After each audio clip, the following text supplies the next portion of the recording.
তাআলা বলেছেন, ওগো পয়গম্বর, মক্কার মানুষগুলো আপনাকে বিদায় করে দিল। আমি আল্লাহ কথা দিয়েছি মক্কা বিজয় করব। মক্কা যখন বিজয় করবেন নবী আলাইহিস সালামকে আল্লাহ তাআলা এই কথাটা বললেন। নবী আলাইহিস সালাম খুশি হয়ে গেলেন যে মক্কা বিজয় করবেন। যেই বাপ দাদার বিটা থেকে আমাকে বের করে দিল, বাপ দাদার মানুষগুলো, আবার সেই মক্কায় আমার আল্লাহ বিজয় দান করবেন। এই কথাটা শুনে নবী আলাইহিস সালাম খুশি হয়ে গেলেন। আল্লাহ তাআলা পরবর্তী আয়াতে কারিমা কি নাযিল করে জানিয়ে দিলেন, ওয়ারাআইতান নাসা ইয়াদখুলুনা ফি দীনিল্লাহি আফওয়াজা। আল্লাহ তাআলা বলেন, ওয়ারাআইতান নাস, হে পয়গম্বর আপনি দেখবেন, মানুষদেরকে দেখবেন, ইয়াদখুলুনা ফি দীনিল্লাহি আফওয়াজা, মানুষগুলো দলে দলে ইসলাম গ্রহণ করেছে। ওগো পয়গম্বর আপনি চিন্তা করিয়েন না, মানুষদের দিকে তাকায় তাকায় দেখবেন অসংখ্য মানুষগুলো দলে দলে ইসলাম গ্রহণ করেছে। ঈসাটা যখন নাজিল হলো, নাজিল হওয়ার সাথে সাথে আল্লাহ নবী সাল্লাল্লাহু আলাইহি সাল্লাম ডাইনে তাকায়, বামে তাকায়, সামনে তাকায়, পিছনের দিকে তাকায়, তাকাইয়া তাকাইয়া দেখে গোটা মক্কার চতুর্দিক থেকে মানুষগুলো শুধু নারায়ে তাকবীরের মিছিল দিতে দিতে ইসলাম গ্রহণ করেছে। জোরে জোরে বলে সুবহানাল্লাহ। আল্লাহ নবী সাল্লাল্লাহু আলাইহি সাল্লাম দেখলেন ইয়ামেন থেকে 700 লোক একসাথে নারায়ে তাকবীর দিলেন, একসাথে নারায়ে তাকবীর দিয়ে বলেন, ওগো পয়গম্বর আপনি হাতটা তাড়াতাড়ি বাড়াই দেন না গো পয়গম্বর।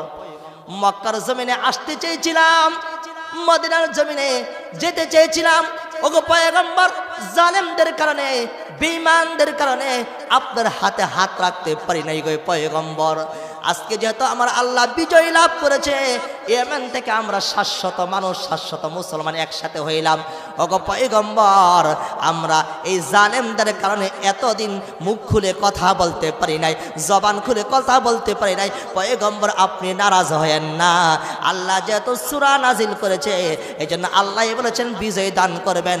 ওগো পয়গম্বর প্রকাশ্যে আজ আসলাম, তাড়াতাড়ি আমাদেরকে কালেমা পড়াইয়া মুসলমান বানাইয়া যান। জোরে জোরে বলি সুবহানাল্লাহ। চতুর্দিক থেকে শত শত শত শত মানুষগুলো আসলো, কালেমা পড়ে মুসলমান হয়ে গেল। এতদিন কেন মুসলমান হয় নাই? জানে মুসলমান হইলে নির্যাতন করবে, মুসলমান হইলে জুলুম করবে। এই জুলুমের কারণে মানুষগুলো মুসলমান হতে পারে নাই। আল্লাহ তাআলা তাদের ঈমানকে এত পরিপূর্ণ দান করেছেন। পরিপূর্ণ ঈমান দেওয়ার কারণে সাথে সাথে আয়াতে কারিমা নাজিল হলো, শত শত মানুষগুলো এসে মুসলমান হয়ে গেলেন।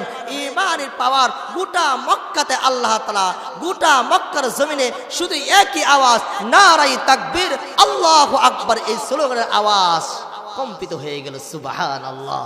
মুহতারাম হাজিরিন, এই সূরাটা নাজিল হওয়ার পর 80 দিন থেকে 90 দিন পর্যন্ত নবী আলাইহিস সালাম কি করলেন? দুনিয়া থেকে চলে গেলেন। তখন আল্লাহ তাআলা পরবর্তী আয়াতে কারিমা নাজিল করলেন, ফাসাব্বিহ বিহামদি রাব্বিকা ওয়াস্তাগফির ইন্নাহু কানা তাওয়াবা।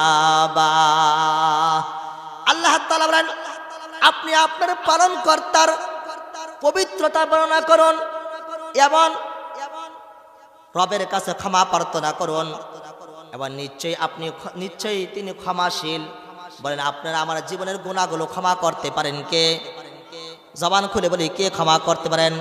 আল্লাহ তাআলা বলেন ইন্নাহু কানা তাওয়াবা, নিশ্চয়ই তিনি ক্ষমাকারী। পৃথিবীর মানুষ কি ক্ষমা করতে পারে বলেন? মুহতারাম হাজরিন, ইমাম মুহাম্মদ রাহমাতুল্লাহ আলাইহি বলেন, তাফসীর কারকগণ তাফসীর ভিতরে উল্লেখ করেন, আয়াতে কারিমা ব্যাখ্যার ক্ষেত্রে ইমাম মুহাম্মদ রাহমাতুল্লাহ আলাইহি বলেন, দুনিয়ার মানুষের কাছে তোমরা বিচার চাইবা, দুনিয়ার মেম্বারের কাছে তোমরা বিচার চাইবা, দুনিয়ার বাপদের কাছে তোমরা বিচার চাইবা, তোমাদেরকে সাময়িক সময়ের জন্য তোমাদেরকে সান্ত্বনা দিবে। এটাই তো বাস্তবতা, ঠিক কিনা বলেন? তা তোমাদেরকে সাময়িক সময়ের জন্য সান্ত্বনা দিবে, কিন্তু মালিকের দরবারে এমন করে তওবা করো, এমন করে তওবা করো। যদি তওবা করতে পারো মালিক তোমার জীবনের গুনাহগুলো মাফ করবে, এবং যে জালেমের বিরুদ্ধে তুমি কারো কাছে বিচার দেওয়া দরকার নাই, মালিকের দরবারে সেজদা দিয়ে মালিকের দরবারে বিচার দাও, দেখবা অল্প দিনের ভিতরে সেই মালিককে আমার আল্লাহ মাটির সাথে মিশাইয়া দিবে। আল্লাহ মিশাইতে পারে না বলেন? আল্লাহ বলেন ফাসাব্বিহ বিহামদি রাব্বিকা ওয়াস্তাগফির, মালিকের কাছে ইস্তেগফার পাঠ করুন, তওবা করুন, তিনি ক্ষমাশীল ক্ষমা করার মালিক একমাত্র। জবান খুলে বলি কে? আর জবান খুলে বলি কে? এই আয়াতে কারিমার ভিতরে আল্লাহ তাআলা দুইটি নিয়ামতের কথা বলেছেন। কয়টি নিয়ামতের কথা বলেন? আবার বলি কয়টি? দুইটি নিয়ামত। একটি নিয়ামত হলো বিজয়, আরেকটি নিয়ামত হলো দলে দলে মানুষগুলো ইসলাম গ্রহণ করবে। তাহলে বোঝা গেল গোটা সূরা থেকে আমরা বুঝলাম যে আল্লাহ তাআলা সূরাটা নাজিল করে বোঝাতে চেয়েছেন যে মক্কাটা বিজয় হবে। মক্কাটা কি হবে বলেন? আর এই সূরার ভিতরে আল্লাহ তাআলা দুইটি নিয়ামত দান করেছেন। একটি হলো বিজয়, আর একটা নিয়ামত হলো দলে দলে মানুষগুলো ইসলাম গ্রহণ করে মুসলমান হয়ে যাবে। হযরত আয়েশা বলেন, যখন এই সূরাটা আল্লাহর নবীর উপর নাজিল হলো, আম্মা জান আয়েশা বলেন, আল্লাহর নবীর উপর যখন সূরাটা নাজিল হলো, নাজিল যখন থেকে শুরু হয়ে গেল, নাজিল হয়ে গেল, আল্লাহর নবী সবসময় কান্না করেন, বেশি বেশি ইস্তেগফার পাঠ করেন। কারণ আল্লাহ তাআলা সূরার ভিতরে বলেছেন ফাসাব্বিহ, আপনি তাসবিহ পাঠ করুন, মানে পবিত্রতা ঘোষণা করুন। ওয়াস্তাগফির, আল্লাহ বলেছেন ইস্তেগফার পাঠ করুন। পরবর্তী শব্দে আল্লাহ বলেছেন ইন্নাহু কানা তাওয়াবা, আল্লাহ গুনাহগুলো ক্ষমা করার মালিককে। জবান খুলে বলেন। তাহলে আপনারা আমার জীবনের গুনাহগুলো ক্ষমা করার মালিককে আল্লাহ তাআলা। আম্মা জান আয়েশা বলেন, যখন এই সূরাটা নাজিল হলো, নাজিল হওয়ার সাথে সাথে আল্লাহর নবী যতদিন পর্যন্ত দুনিয়ার বুকে জীবিত ছিলেন ততদিন পর্যন্ত বেশি বেশি সূরাটা তেলাওয়াত করতেন আর বেশি বেশি ইস্তেগফার পাঠ করতেন। কেমন করে ইস্তেগফার পাঠ করতেন, এমন করে ক্ষমা চাইতেন। সবসময় আল্লাহর নবী কান্নাকাটি করতেন। নামাজের ভিতরে আল্লাহর নবী রুকুর ভিতরে কান্না করতেন, সেজদার ভিতরে কান্না করতেন। এক পর্যায়ে আল্লাহর নবী সেজদার মাঝে মাঝে মাঝে বলতেন সুবহানাকা রব্বানা ওয়া বিহামদিকা আল্লাহুম্মা গফিরলি। আল্লাহর নবী এই তাসবিহগুলো বেশি বেশি পাঠ করতেন। আম্মা জান আয়েশা বলেন, আমি আল্লাহর নবীকে এক পর্যায়ে বলতে লাগলাম, ইয়া রাসূলুল্লাহ, মহান আল্লাহ যত আপনার জীবনের সব গুনাহগুলো মাফ করে দিয়েছে, আপনার সামনের গুনাহগুলো ক্ষমা করে দিয়েছে, পিছনের গুনাহগুলো ক্ষমা করে দিয়েছে। আল্লাহ তাআলা আপনাকে জান্নাতের মালিক বানিয়েছেন। ওগো পয়গম্বর, আপনি কেন এত কান্না করেন? আপনি রুকুতে যাও কান্না করেন, সেজদা যাও কান্না করেন, আপনি 2 রাকাত নামাজ দিয়ে গোটা রাত্রিটা আপনি শেষ করে দেন। পয়গম্বর, আপনি আর কেন কান্না করবেন? আম্মা জান আয়েশার কথা শুনে আল্লাহর নবী বলেন, আয়েশা রে, তুমি কি আমাকে ইবাদান, আমাকে কি তুমি আল্লাহর শুকর গুজার বান্দা হওয়ার জন্য তুমি কি আমাকে সুযোগ দিবা না? আমি যে আল্লাহর শুকর আদায় করি, শুকর গুজার বান্দা হই, এই কাতারে কি আমাকে তুমি হতে দিবা না? আমি তো শুকর গুজার বান্দাদের কাতারে হতে চাই। বলুন সুবহানাল্লাহ। তাহলে যে নবীর জীবনের গুনাহগুলো ক্ষমা করেছিলেন কে? আল্লাহ তাআলা নিষ্পাপ বানিয়েছিলেন, মাসুম বানিয়েছিলেন। তাহলে সেই নবী এতবার ইস্তেগফার পাঠ করেছে, এতবার কান্না করেছে, তওবা করেছে। তাহলে আপনারা আমার জীবনে কি গুনাহ আছে না বলেন? কথা বলেন, জীবনে গুনাহ আছে না? তাহলে আপনি আমি কেমন করে আল্লাহর কাছে কান্না করি বলেন? আমাদের তো কান্না না করতে করতে চোখ দিয়ে এখন পানি বের হয় না। এই জন্য মুহতারাম হাজরিন, কান্না ওরা চক্ষু চাবো কার কাছে বলেন? আল্লাহর কাছে চাবো। তাহলে মুহতারাম হাজরিন, আল্লাহ তাআলা একজন নবী পাঠিয়েছেন। সেই নবীর নাম ছিল, আদ জাতির কাছে একজন নবী পাঠিয়েছেন। সেই নবী ছিলেন হযরত হুদ আলাইহিস সালাম। বলেন কি নবী? হযরত হুদ আলাইহিস সালাম। তার কওমরা মূর্তি পূজা করত। হুদ আলাইহিস সালাম তার জাতিরা এমন একটা কাজ করত, বড় বড় পাহাড় কেটে তারা বাড়ি নির্মাণ করত। বাড়ি নির্মাণ করত, পাহাড় কেটে কেটে, পাথর কেটে কেটে বাড়িগুলো নির্মাণ করত। হুদ আলাইহিস সালাম বলেন, তোমাদেরকে আল্লাহ তাআলা এই শক্তি দান করেছেন, আল্লাহ তাআলা আরো শক্তি দান করবেন যদি তোমরা আল্লাহ তাআলার রবের প্রতি ঈমান আনো। হুদ আলাইহিস সালাম যখন এই কথাটা বললেন, বেঈমানের বাচ্চাদের আর ভালো লাগলো না। বলল, হুদ তুমি আমাদেরকে কি কথা বলো? আমাদের শক্তি কি কম রয়েছে? আমাদের শক্তি সামর্থ্য কোন দিক দিয়ে আমরা কমতি নয়, কারণ বড় বড় পাহাড়গুলো কেটে কেটে তারা বাড়িঘর নির্মাণ করত। আমরা পাথর কেটে যেহেতু বাড়িঘর নির্মাণ করতে পারি, তাহলে আমাদের শক্তি অনেক আছে। তাহলে তোমার রবের দেওয়া শক্তি আমাদের দেওয়া দরকার নাই। হুদ আলাইহিস সালাম বলেন, ইয়া কওমি আবুদুল্লাহ মা লাকুম মিন ইলাহিন গায়রু, তোমরা রবের প্রতি ঈমান আনো। রব তোমাদেরকে বলেছেন ঈমান আনলে তাহলে আমাদেরকে প্রথম কি পুরস্কার দিবে? তোমাদের শক্তি বাড়াবে। কি শক্তি বাড়াবে? মানে আসাদ্দু মিন্না কুওয়া, তোমরা বেশি বেশি যে ইস্তেগফার পাঠ করতে পারো, ঈমান আনতে পারো, তাহলে রব তোমাদের শক্তি বাড়াইয়া দিবেন। রব কি বাড়াবেন বলেন? বলেন কি বাড়াবেন? শক্তি বাড়াবেন।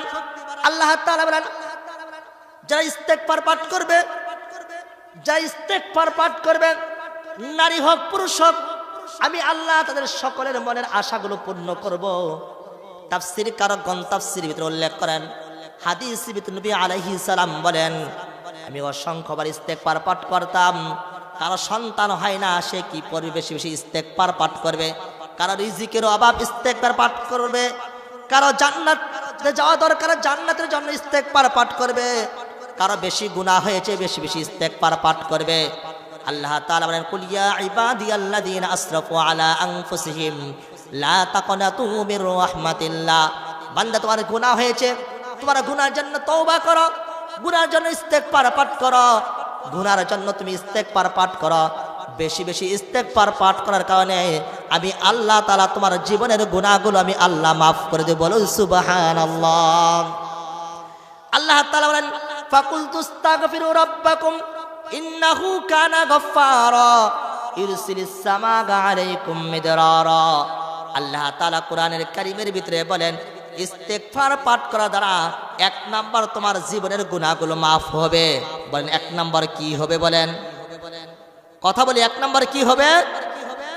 এক নাম্বার জীবনের গুনাহগুলো মাফ হবে। দুই নাম্বার আল্লাহ তাআলা রিজিক বাড়াবেন।